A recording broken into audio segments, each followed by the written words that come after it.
You turn the key, the door opens, and there it is stuffing on the floor a chewed corner, the quiet evidence of a day you were not home to witness.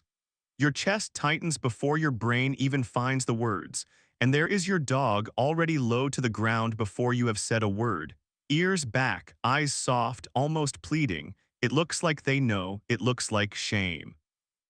And your heart does that complicated thing, half frustration, half worry for the small creature trying to make peace with you. Most of us do what humans always do. We tell a story, they did it. They remember, they feel bad about it now. That story feels true. It is also often wrong. Sometimes the worry starts before you even reach the door, that tight feeling in your chest when you remember what might be waiting. Your dog cannot read that memory. But they will feel what walks in with you, the heaviness in your steps, the sharpness in the air. To understand what is really happening in that crouched moment, we need to look inside the canine heart and brain, not to judge them, but to meet them with the kindness they are already offering you. And to help us, here is Sherlock. Dogs feel deeply. Joy when you come home, that whole body wag, the soft exhale when your hand finds their fur, fear when your voice sharpens. Curiosity when a scent hits the air. These emotions arrive fast and they live in the body right now, not in yesterday's story. Much of a dog's inner world runs through the emotional brain, fast, sensory, immediate. In humans, we layer stories on top of feelings. Dogs mostly do not. They react to what is happening in front of them. Behaviorists call these primary emotions fear, joy, surprise, disgust, wired for survival and connection. They flash on, then fade. They do not require a long inner monologue. Guilt and shame are secondary emotions. They need time, self-reflection, and a sense of moral rules. Your dog is brilliant, but they are not sitting alone replaying the cushion incident like a tiny philosopher. That crouched posture has older roots. In social groups, lowering the body and softening the eyes can diffuse tension, a signal that says, I am not a threat. Please calm down. It is appeasement, not confession.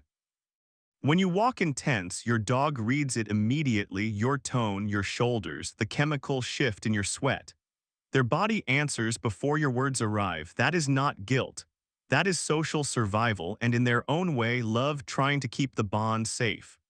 Researcher Alexandra Horowitz tested a simple question. Does the guilty look appear because the dog knows a rule was broken or because the owner acts upset? When owners believed their dog had done something wrong and reacted with scolding energy, dogs showed the classic crouched display more often. When owners entered calmly and did not know about the mess, the guilty look largely disappeared. The posture tracked the human, not the crime. The pattern is consistent. The so-called guilty look is often a mirror, your dog reflecting the storm they see in you, hoping to make it stop. They are not confessing. They are asking in the only language they have for the person they love to come back to calm. Some owners see the guilty look when nothing happened at all. You are stressed, running late, searching for keys. Your dog still softens their body to soothe you. That is empathy in motion, not proof of mischief, a small act of devotion in a tense room. Dogs remember in a dog way, not like a witness reconstructing a timeline for a jury. They hold associations, sense, and emotional snapshots tied to place and context. Your dog may remember that this corner smelled like stress or that this room felt unsafe after loud voices. Memory arrives through nose and body, not a neat file labeled yesterday at 2:15.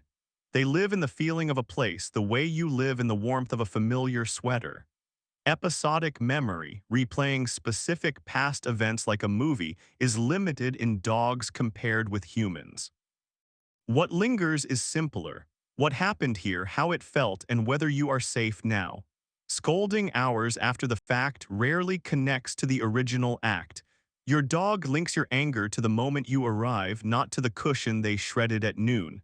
That is why delayed punishment breaks trust without teaching the lesson you want. Your dog wants to be your safe place as much as you are theirs.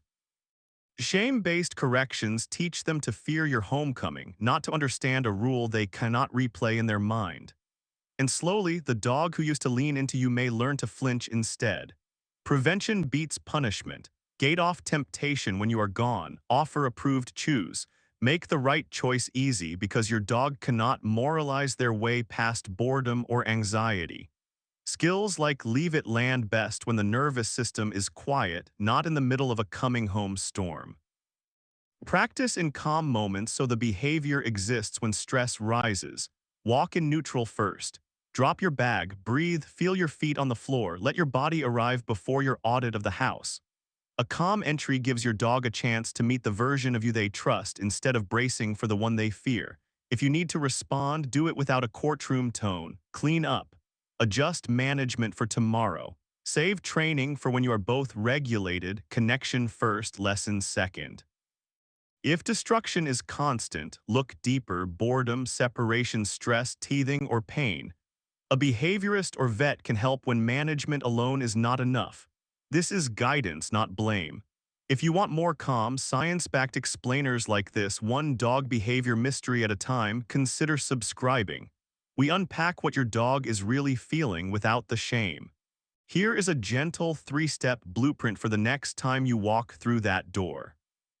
Write it down once. It can save 1,000 small heartbreaks and remind you that your arrival is the most important training moment of the day. Step 1. Pause at the door, unclench your jaw, soften your shoulders. Step 2. Enter neutral before you inspect the room. Step 3. Manage the environment and teach skills later when you are both calm enough to connect. That crouched dog is not trying to lie to you. They are trying to restore peace with the person they love, the one whose heartbeat they know by sound alone. Understanding that can change how you walk through the door forever. The guilty look is usually fear of your reaction, not proof your dog understands moral wrongdoing. Calm beats shame. Trust beats courtroom drama. Every time. To go deeper into how your dog's nose shapes mood and memory, watch our related video on scent trails, why smells change how they feel before they even think. At the end of the day, they still choose you: the hand, the voice, the safe place beside your chair. Understanding the guilty look is not about letting chaos slide. It is about protecting the bond that makes every training conversation possible. General education: only see the description for sources. If behavior feels severe or sudden, consult a licensed veterinarian or certified behavior professional who knows your dog.